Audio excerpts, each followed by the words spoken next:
Good evening, everyone.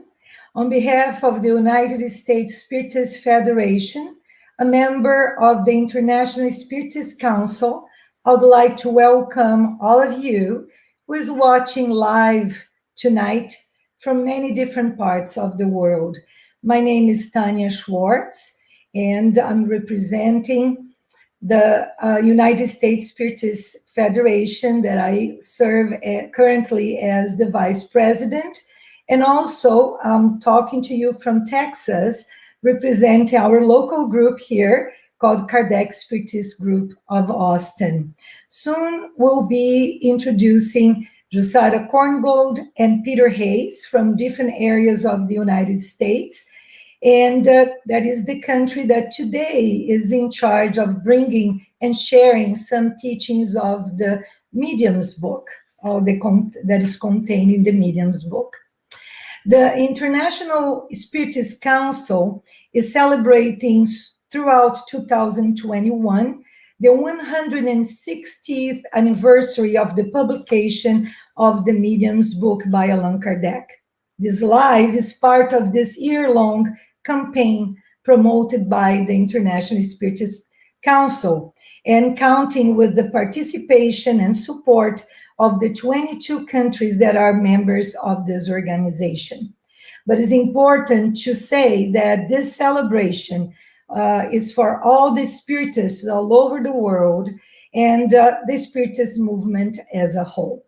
This campaign started the first day of this year of 2021, and it has been broadcast in several media by the International Spiritist Council.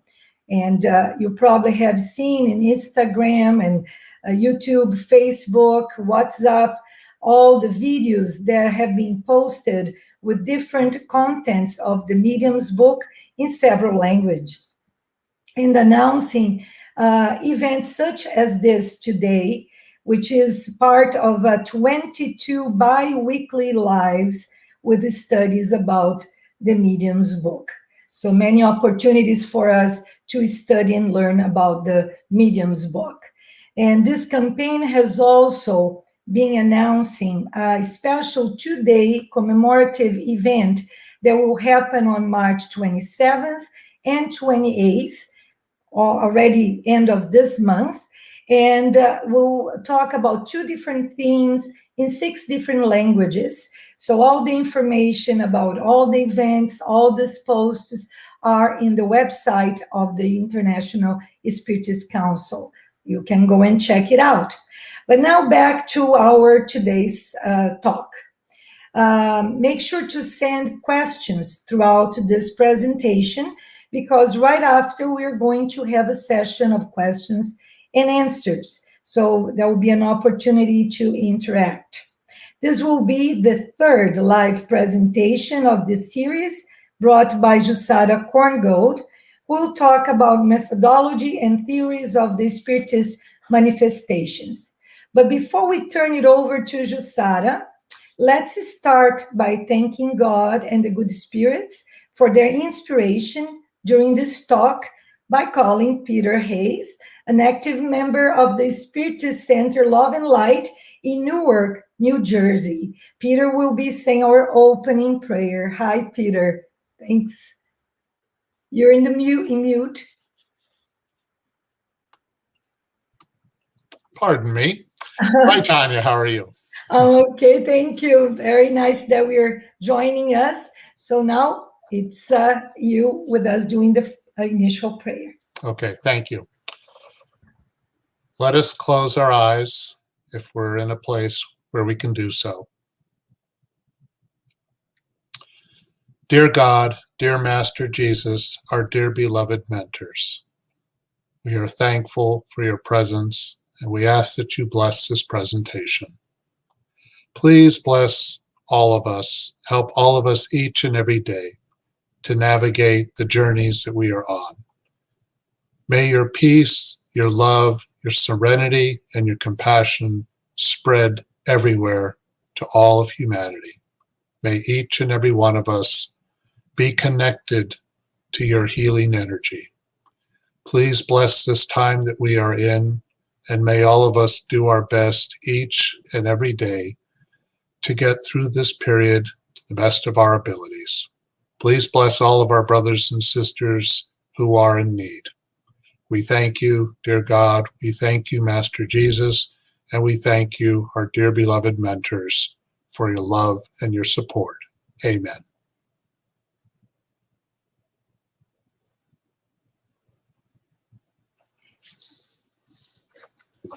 Before we go to our talk, let me introduce Jussara Korngold. Jussara Korngold is currently the General Secretary of the International Spiritist Council, the President of the United States Spiritist Federation. She is the founder and President of the Spiritist Group of New York and the Spiritist Alliance for Books. Jussara is fluent in Portuguese, English, French, and Spanish. She is an international speaker, a published author, and a translator. Mrs. Korngold works for Brazil Child Health as its main executive. Hi, Jussara. Nice seeing you here with us. Hi, Tanya. Hello, everyone. Thank you so much for this wonderful presentation. And it is really special for all of us to be here today because we are celebrating Kardec and his accomplishments. We are talking about, especially this year, about the 160th anniversary of the Medium's book, of the launching of the Medium's book, which is completely essential for all of us who want to understand a little more about the communication, the connection we may have with both sides of life. And today, this is going to be our third live. The first one was presented by Divaldo when he gave an introduction about the Medium's book, about Kardec. The second one, we had our dear friend from Guatemala, Dr. Edwin Bravo. And today we have from the US, myself presenting to you chapters 3 and 4. And of course, we are talking here about just giving you a taste about those chapters because those, all the chapters that we have on the Medium's book are very deep. There is so much for us to learn, the ideas for us to grasp and to expand and to be able to fully understand. So it requires a much more profound engagement in terms of studying. But we are going to bring some highlights of those chapters. The first chapter, that is chapter 3, talks about methodology, and the chapter 4 that talks about theories. So basically, in those chapters, after the first 2 chapters, when Kardec starts explaining about the spirits, the existence of spirits, how can we reason about all that, giving us the difference between supernatural and how we can or not believe in the spiritist phenomena. Now he comes trying to provide us with more profound analysis on how can we distinguish among the theories that are presented and what kind of methodology we have to use. So he started by saying that the Spiritism is a whole science and a whole philosophy. So in this sense, considering that it is a whole science and a whole philosophy, Kardec advises us that if we really seriously wish to know Spiritism, we first have to commit ourselves to serious study.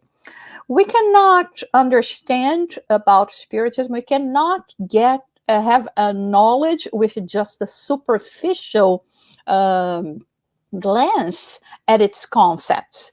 It is like any other science, it requires on our part of commitment.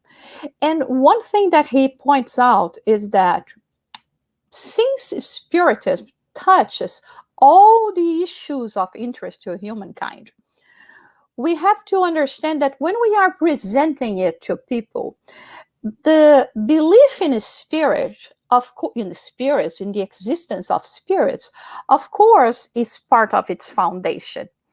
But it's not enough to make a person to become knowledgeable, enlightened as to its content. So just to say, I do believe in the spirits, I believe that the spirits do exist, but so how can we get in touch with them? And how can we have those relationship? And what happens when they are, in the afterlife? So this is the reason why, in terms of spiritism as well, the question of spirits is secondary and a logical consequence, but it's not, it's a starting point.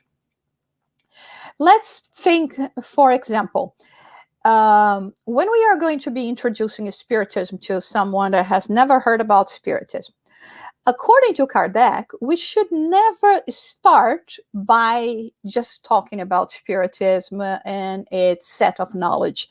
We should first try to identify if the person has any understanding or about spirits or the existence of spirits. Because to talk to people that think that life is entirely material, they do not believe in spirits, not even their own spirit. So how can we introduce all this knowledge, all this understanding? So Kardec says that instead of trying to make someone a spiritist, we should try first to make this person a spiritualist, in the sense that the person is going to be reasoning about whether or not the spirits exist and whether or not they are immortal spirits, as it is something that we in the spiritism do believe. So Kardec advises as well that we should never fall for the false pretense of sincerity of those that say, "Oh, show me and I will believe." It's interesting because I imagine all of you have come through, people that made this kind of comment, "Oh, it's because I never saw it. I never had the chance of experiencing anything. Maybe if I could see a spirit, if I could communicate directly with a spirit, I would be able to believe it." Because this is not a matter of just saying. We know for a fact that many people, they may even go to spiritist gatherings, mediumistic gatherings, and they will leave there with the same disbelief as when they first went to this place. So Kardec says that when we are talking about materialists, there are two classes that should be distinguished. One is what he calls the theoretical materialists. According to them, there is nothing beside matter. Matter is everything. And once this physical body goes into a process of decay and dies, there is nothing else. Fortunately, it seems that there are not many people who have this firm belief that this is it, and not even, the existence of soul. But even then, Kardec makes a remark saying that if we could present to them something that could be more on the rational part, we would be surprised with the eagerness that they will be inclined to accept that. A second category of materialists that Kardec lists is one that he calls the materialists out of indifference, for lack of anything better, so to speak. So in them, there is a vague aspiration for the future, but such a future was shown to them in colors that they cannot, in reason that they cannot accept. So that's why they doubt. Again, according to Kardec, if we come and present to them something that reason will not contradict, then we would have them more inclined to go and further understand about Spiritism. In spite of that, Kardec also lists two other classes.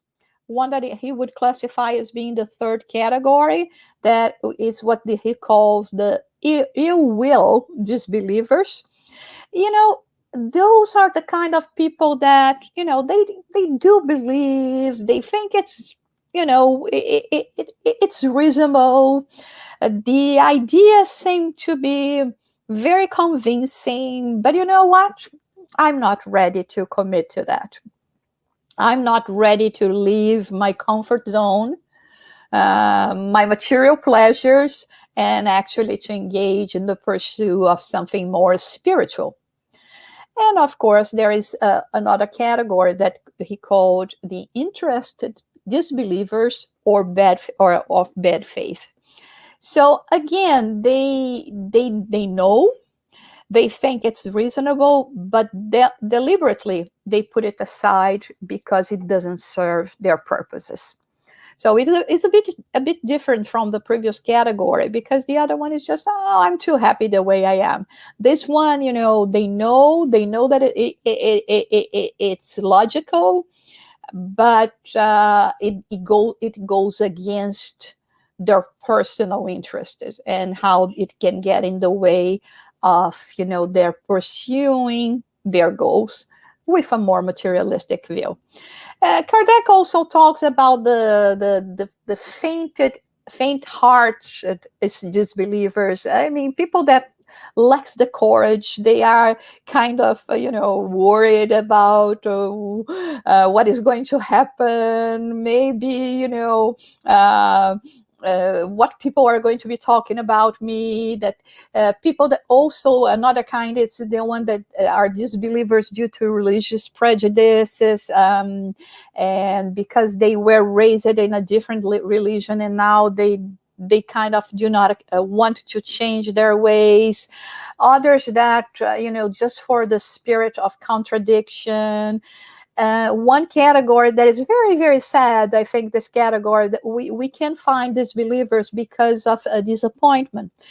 Sometimes people go too strong. They pursue their, this spiritual path, the spiritual knowledge, but they are not cautious.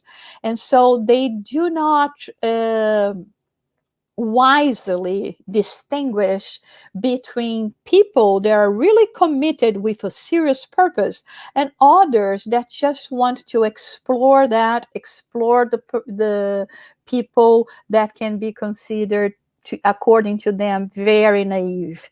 So in this case, we may see many that, having pursued spiritual knowledge in the first place, have given up due to disappointments with people that were representing what they thought to be something serious, but they were not actually.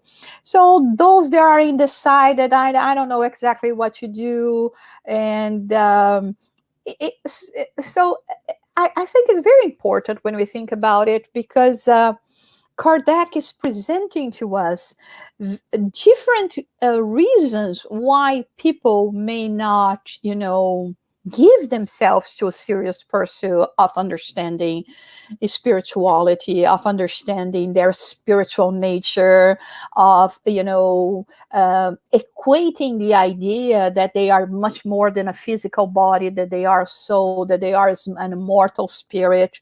And it's very important that the approach that Kardec has, because Kardec, he went through Spiritism and all this knowledge and this understanding with a methodology. He was researching, he was doing this, kind of experimenting with different mediums, with different groups, with all the communications that were directed to him. So he was always gathering and comparing information in order to come to the senses of what we have today presented by the codificators.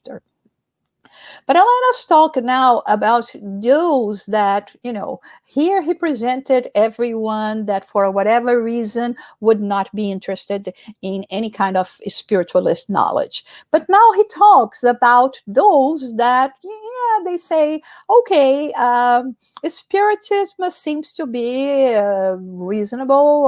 I like the logic behind of it, all of it. And I'm going to pursue this knowledge. I'm going to commit myself to study and to get to know more about Spiritism. But even then, Kardec makes a classification of those that consider themselves Spiritists. So Kardec says that we can find 4 different categories. Mostly he emphasized the first 3 categories, but there is a 4th category as well that we will be commenting to you. The first kind of Spiritist that he says that we can, get in touch with is what he calls the experiential Spiritists. And he explains those experiential Spiritists as being those who purely and simply believe in a spirit manifestation. And for them, Spiritism is simply a science of observation, a series of more or less curious facts. So those are the people that are more interested in the phenomena than what is behind the phenomena and what they can gather from the phenomena, even in terms of, their ethical moral improvement. So those are the ones that will just be interested in participating in gatherings where they can see phenomena happening, the apparition of spirits, communication, everything that is going to satisfy their curiosity. So this is what Kardec says, experiential Spiritists. The second category is what Kardec says, imperfect Spiritists. He calls imperfect Spiritism those that, they go further than just being interested about the phenomena. They understand its philosophical side, but they do not practice it.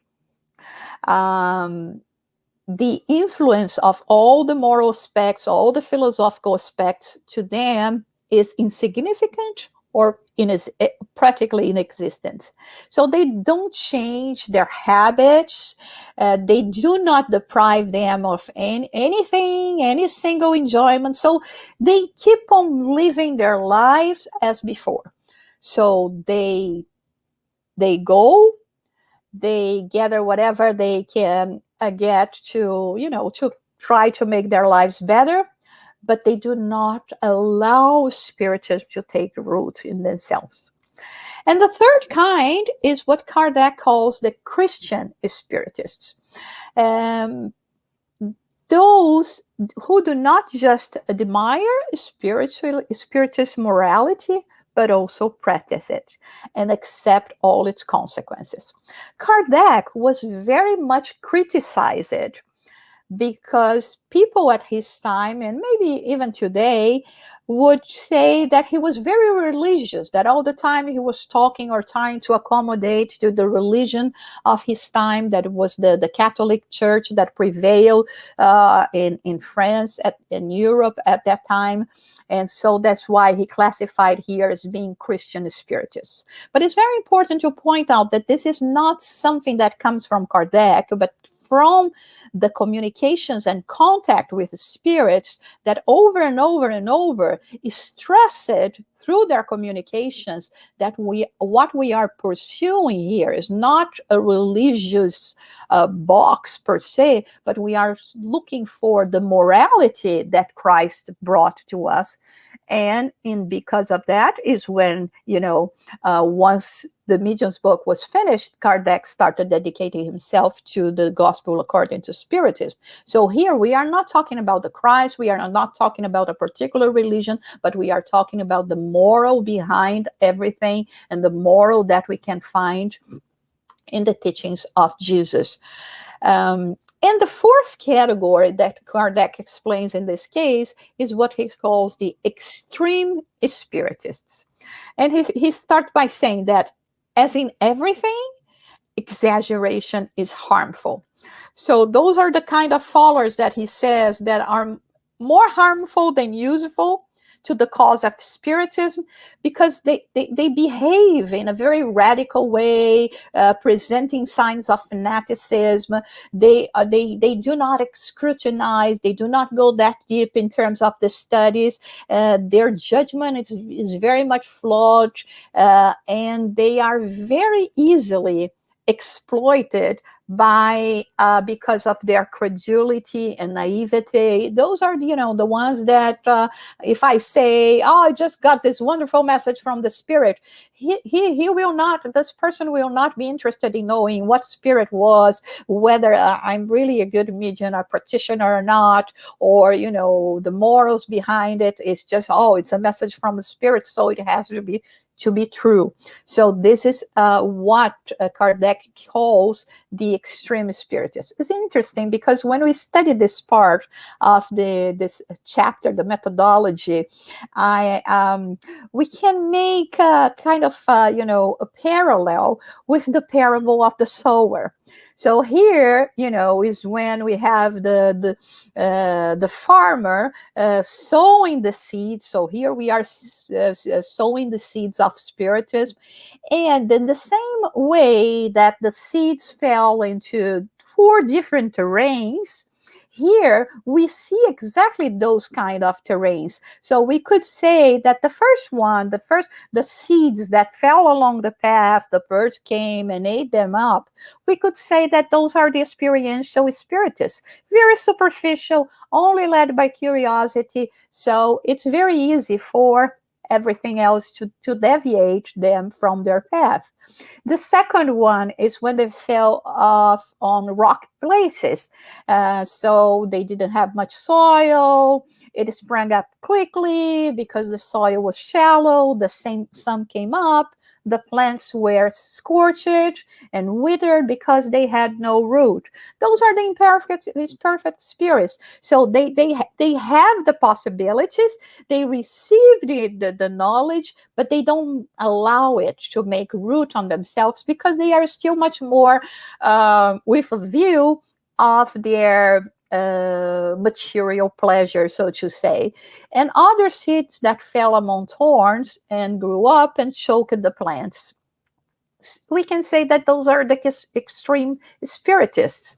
They choked the ideas because of misconceptions, erroneous ideas, and because they were too naive. So although they were growing, they were surrounded by people that would prevent them to go through, to the right paths that could actually bring in them enlightenment. And of course, the one that fell on good soil and produced the crop, the Christian spiritists, because they practiced and accepted all its consequences.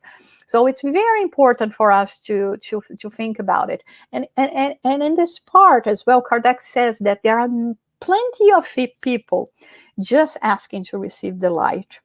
And so it is not worthwhile to waste time on those who reject it. When we read that, we remember that Jesus said to us once, do not throw your pearls to pigs. If you do, they may trample them under their feet and turn and tear you to pieces. So here Kardec is saying to us, there are so many people that are just waiting for the right word, for the right moment, for them, to click and to start their spiritual path. So let us address, he says, to people of goodwill, whose number is greater than we imagine, and their example, once multiplied, will actually go and multiply among other people. So Kardec finishes this chapter emphasizing the need to read, to learn to use reason. And he says, those who wish to know everything about science, science must necessarily read everything that is written on the subject, or at least the main topics, and not limit themselves to a single author. So it is so amazing what Kardec explains in this chapter, and especially in this item, that is item 35, because he says the following: they should even read the pros and cons, the criticism as well as the praises, and learn about different systems in order to be able to judge by comparison. In this particular respect, I do not advocate nor criticize any book, lest I would influence in any way the opinion that can be formed on it. It is not for me to be judged or to take sides, and I do not have the ridiculous pretension of being sole provider of enlightenment.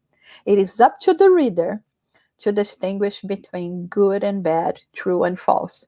That is amazing, because he's inviting us, saying, go read, do your own research, use your reason, use your logic. And it's not me that is going to be, here doing something to change your mind or to direct what or what not you should read. But we have to have that. And this is exactly what he proposes on the following chapter, that we are going to be giving you some of the highlights of this chapter as well, that is called the theories. Is exactly, analyzing everything. Because it came to a point in the Spiritism that what happened? Many people, the phenomena was happening everywhere. The turning tables were happening everywhere, the seances, and in so many different places in the world, not only in France. And so many testimonies came and told everyone about the experiences they were having. So it came to a point that people were saying, okay, we accept that, the phenomena are happening, but we don't know exactly what their causes are. Certainly there is more, there is something more happening, but I'm not so sure if this is spirits, if spirits are communicating. There has to be a more logical explanation. And so they were analyzing the effect, they were accepting the effect, but they were not just so sure about what was causing that effect. And when this happened, when people start saying, okay, I'm convinced, I know things are happening, but it doesn't mean that they are happening because of spirits, the presence of spirits, the opponents of Spiritism thought that they found in there an opportunity to counter argument to help, or to make spiritists one not to agree with the other. So they would be provoking a shock among all these opinions. So what Kardec does in this particular chapter is extraordinary, because he writes a whole chapter talking about all the theories that he had at that time, to his knowledge, that he called the theories of negation. So he says that in order to follow a methodical order in the progress of ideas, it is advisable to examine in the first place the so-called theories of negation, those held by the adversaries of Spiritists. So he lists several of them, but into each one, he presents what were the theory and how they could not actually come to place. So, for instance, there is a theory that is called the charlatanism theory, because there were people that were attributing this physical phenomena to any kind of deceit, saying that there was a hoax, that people were provoking that. And Kardec makes a brilliant comment, because he says, of course this is possible.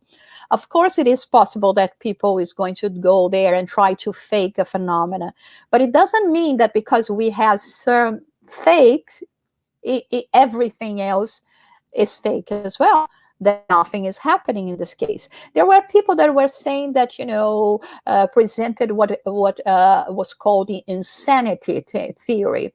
So Kardec says, just to say that people that were calling others insane, so they were admitting that they had the sole privilege of having common sense. So it doesn't justify as well, especially because we were seeing people engaging in Spiritism, mediums that were committed to Spiritism, but one could not doubt that they were in their sound mind. So they went to try to explain as being a theory of hallucination. So everything was just something that happened, and everyone that witnessed this kind of phenomenon was in a kind of process of hallucination. And this is not like Kardec says. How can this be possible? Again, with so many phenomena happening. Then one that is very interesting, there is even a drawing of the Fox sisters that when they started, as we just to remind us, the Fox sisters here in the US and the state of New York, and March 31st, 1848, when the phenomena started happening, and the knockings and rappings. Of course, phenomena existed before, okay, but this is the starting point for all this spiritualist movement, and therefore Spiritism to start becoming more knowledgeable, and people start getting more interested about the communication in between the two worlds. So there is a drawing where doctors and other people would go to their home, and while they were experiencing the phenomena, they would be holding their legs, because there was this theory that was called the cracking muscle theory, that they would say, oh, the rappings are not rappings, they are the knockings, one for yes, two for no, and no, this is just the muscle, the voluntary or involuntary contractions of the tendon of the short peroneal muscle. And so they wanted to be sure that this was not happening. So they attributed also another theory, the physical cause theory, saying that it could be because of electricity, magnetism, any kind of fluid. What they could never explain is that, okay, and how can they provide answers or logical, intelligent answers to intelligent questions, because due to electricity or magnetism. Another one is a reflection theory, which means if you're there thinking about something, somehow I'm going to be able to connect with your thoughts, and I'm going to reflect your thoughts. Or another one that is similar is what they call the collective soul theory, meaning since we are a collective soul, it's more like in a pantheistic idea. What would happen is that we are all connected, and if you come to me with an answer, even knowing with a question, even knowing the answer, I'm capable somehow of connecting with your mind, because we are all this collective soul, and I would be having this possibility. And so, there are so many others: somnambulistic theory, pessimistic, diabolical, demonic theory, the multi-spirit, the material soul. So what is extraordinary, like we mentioned here, is the way Kardec goes about all of them, with a very with reason, with a scientific approach of not trying to hide everything that was happening, but on the contrary, saying, okay, you're saying it's not spirit, so I'm going to present to you all the theories that people are talking about, and now use your reason, use your intelligence, and you are going to be having, your opinion. This is the beauty of Spiritism, because it's also inviting us to participate, to not to accept things just because people are saying, oh, this is the right thing to and the truth. No, it is always inviting us to go further and further, even because Kardec himself said, this is just the beginning. And we are presenting the facts that we have now. But if at some point science will come with different facts, you follow science. If there is proof, if there is reason behind all that, let's go and follow science, right? And Kardec finishes this chapter saying that spirits whom we may regard as advanced have not yet been able to probe the nature of the soul. So how could we ourselves possibly do so? Because here, with all these theories, it shows people wanting to know everything. We want to know the nature of God. And here Kardec saying, listen, not even the highly evolved spirits that are getting in touch with us, they are, coming to bring about this set of knowledge that we have through Spiritism. They know. How can we, still in the level of, inferior spirits could understand all that? So at this point, it would be a waste of time to scrutinize the beginning of things, which belongs to the secrets of God. So to intend to discover through Spiritism what is still beyond the reach of humankind in general would be to divert it from its true objective. The essential thing is for humans to apply Spiritism to their moral perfection process. Anything else is mere sterile curiosity and almost always implies pride. So here Kardec is kind of saying to us, and we know how much he wanted all this information, if we think about all the questions he proposed to the spirits, but never for the sake of curiosity, but for the sake of learning, of understanding, of, expanding his understanding, and with that, making it possible for others like ourselves today also to have this kind of understanding. But always getting to the most important point of Spiritism, which is to apply Spiritism to our moral perfection. So the sole means of advancing is by morally improving ourselves.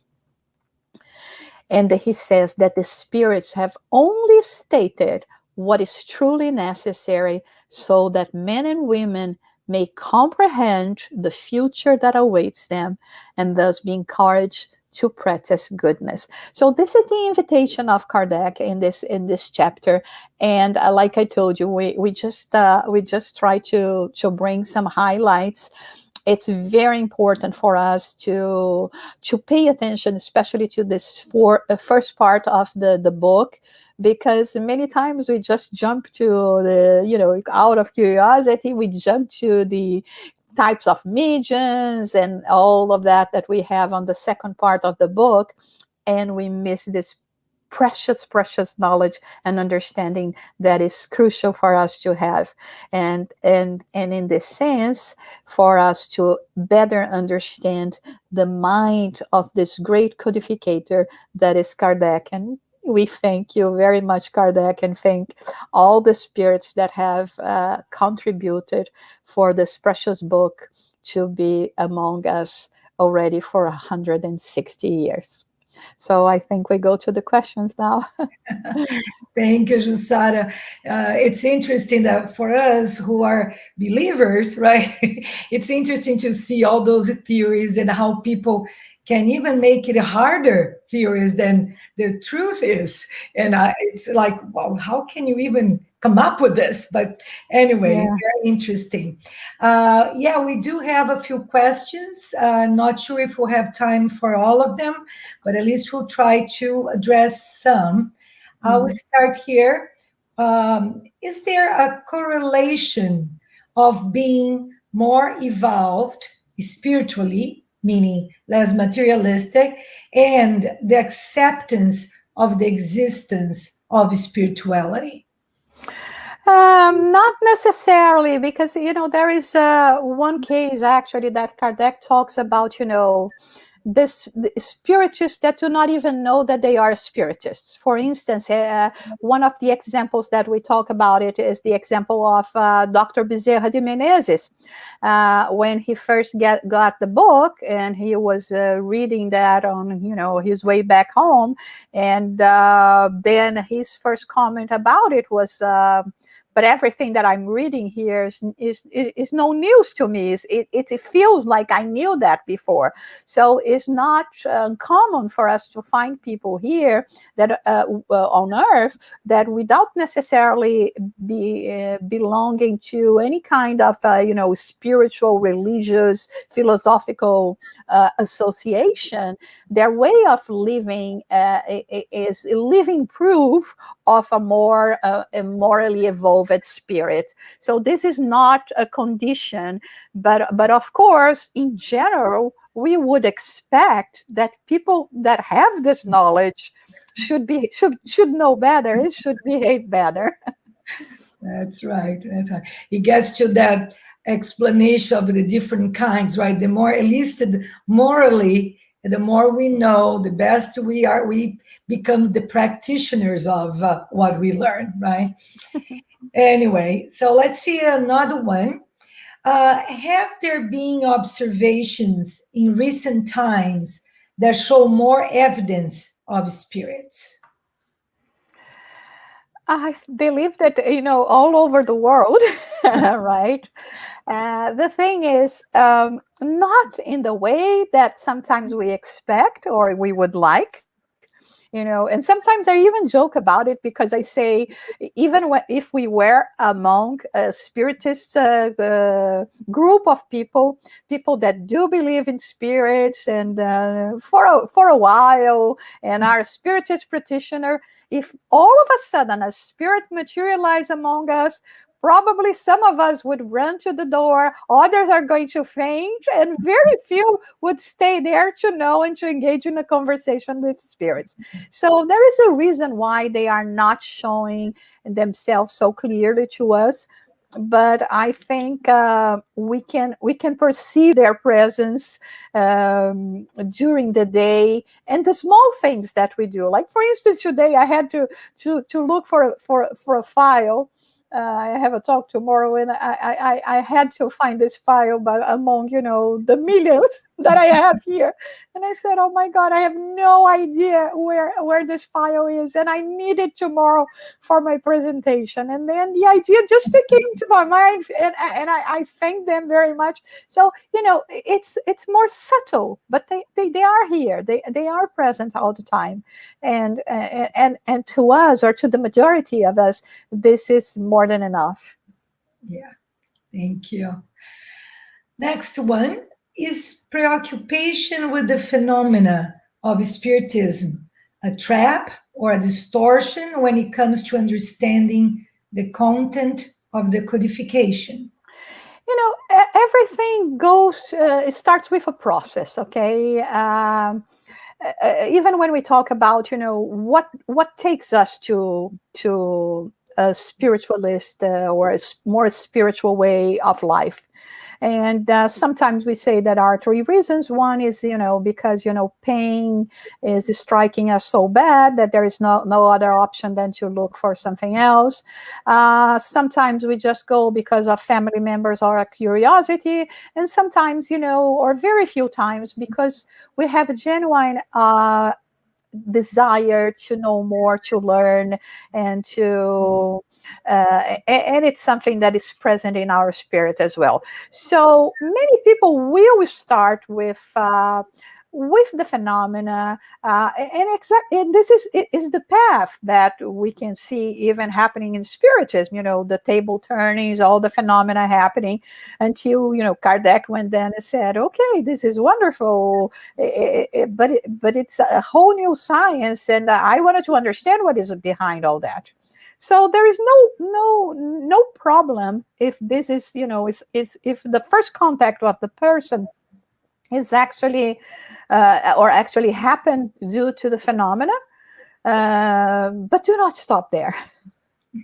Give yourself time, and engage yourself in trying to understand more, because it's only going to bring you so many benefits.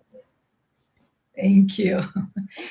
How could someone deny the existence of a spirit if he or she saw one? Yeah, this is one of the theories that we presented here that Kardec said, right? The theories of negation, that people would say, I'm hallucinating, or something happened, there was something in my water, or my eyes, or sometimes it is not uncommon, and we know people that have witnessed there, that have been impacted by what they saw, but then when they leave, they start thinking, well, but maybe it could be just a fake, or I don't know. Maybe I was influenced by what others were saying. Actually, sometimes you are influenced by what others are telling you now, because saying, no, it's not possible. You could not have seen that. So it's incredible what there will be people that will say, I'm not even sure if I saw that or not. Yeah. It's complicated, right? To get. It's interesting how we are able to talk about it. Some people get to, like you said, to the curiosity about something, but then when it gets to the changing our habits, and you mentioned that, I thought it was when it goes to that next level, it is definitely something that we see people stopping right there, right? It's very hard to make the changes. What would you say to really indice people, make as your own experience? Would you give us now some of your remarks, or some? You did that already. You said a few things already, but I think it's important to bring it up. Not only the studying and understanding about Spiritism, but what is it that could get people interested in pursuing a little farther in understanding it, in your opinion? I think it's each time more life has been inviting us to open our eyes and to start looking for different answers for things that we have been seeing. I mean, we are surrounded by differences, by suffering, by happiness as well. But the thing is, we don't stop that much to think about the reasons why we go through all that.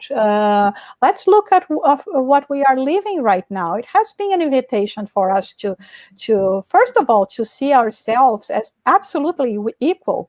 There is no distinguishing here, whether you are male, female, or whatever gender, or or your preferences in terms of beliefs, nationality, or the language you speak, the country you live.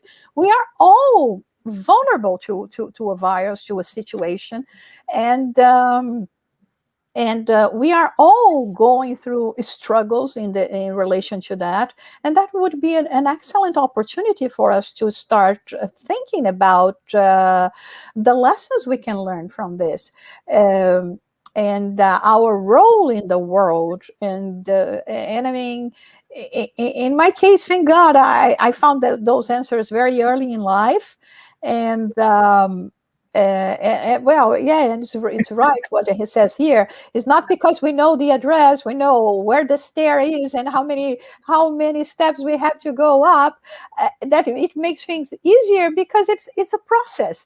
And sometimes I believe we are trying to make more than we are capable of, and when we do that, we simply give up. So my advice to myself is the one that I can give to you. There will be times in our lives that things can be very, very hard, very difficult for us to overcome, but we should never give up, and we should never give up hope and understanding that as immortal spirits there is so much more to come, and there's so much more to come, maybe something very big, beautiful, and noble, because the more I grow, the more I will be attracting this kind of experiences to my life. That's great. Thank you, Jussara. Yeah, it's a good advice, especially at this time that we're all going through. I mean, it's perfect. There has to be something beyond this, right? And if you're still not there, that's a good time to stop and think about it. Thank you very much for the presentation, for the studies. And now we are going to thank our spirituality. It's about the end of our life. It's a good start for us to get curious and keep going and studying and learning every time a little more. Thanks. Thank you very much.